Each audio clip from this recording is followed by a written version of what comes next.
Kami mempersembahkan renungan santapan rohani, terjemahan dari renungan Our Daily Bread.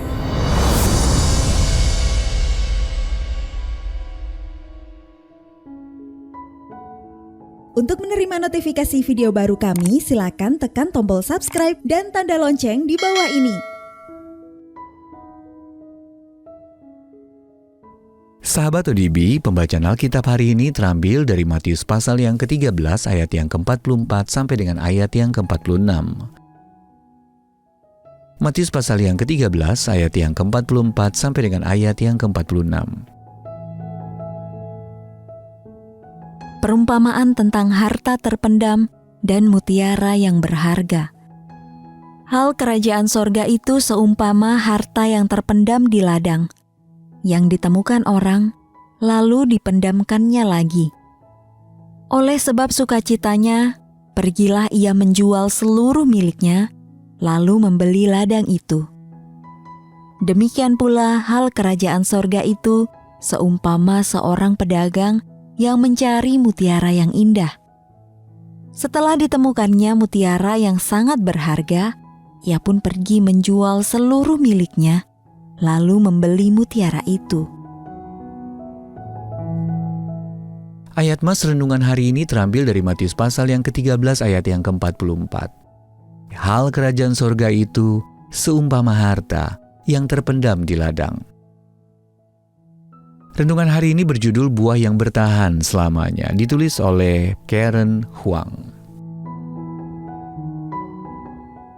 Teman saya Ruel menghadiri reuni SMA yang diadakan di rumah teman sekelasnya dahulu. Rumah temannya yang terletak di tepi laut dekat Teluk Manila tampak megah dan dapat menampung 200 orang. Tetapi membuat Ruel merasa kecil. Sudah bertahun-tahun saya bahagia menggembalakan gereja-gereja di daerah terpencil, Ruel bercerita. Dan meskipun saya seharusnya tidak berpikir seperti ini, tetapi saya sempat iri dengan kekayaan teman saya itu.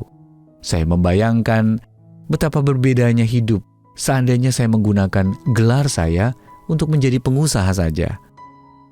Tetapi kemudian saya diingatkan bahwa tidak ada yang perlu membuat saya iri. Ruel melanjutkan sambil tersenyum. Saya sudah menginvestasikan hidup saya dengan melayani Allah, dan hasilnya akan bertahan selamanya. Saya akan selalu ingat ekspresi wajah Ruel yang penuh kedamaian saat ia mengucapkan kata-kata itu. Ruel memperoleh kedamaian dari perumpamaan Yesus dalam Matius pasal yang ke-13 ayat yang ke-44 sampai dengan ayat yang ke-46. Ia tahu bahwa kerajaan Allah adalah harta yang paling berharga.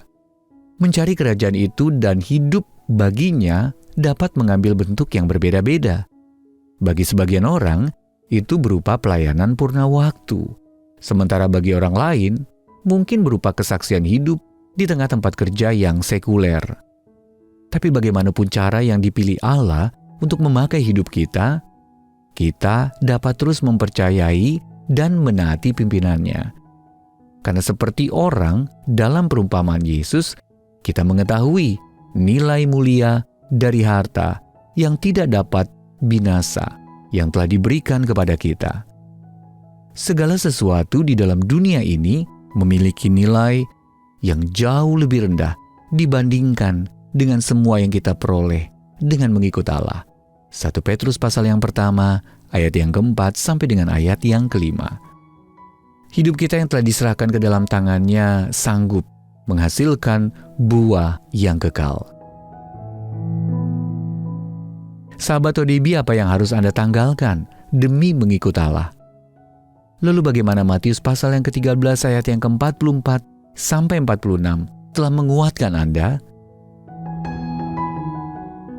Mari kita berdoa.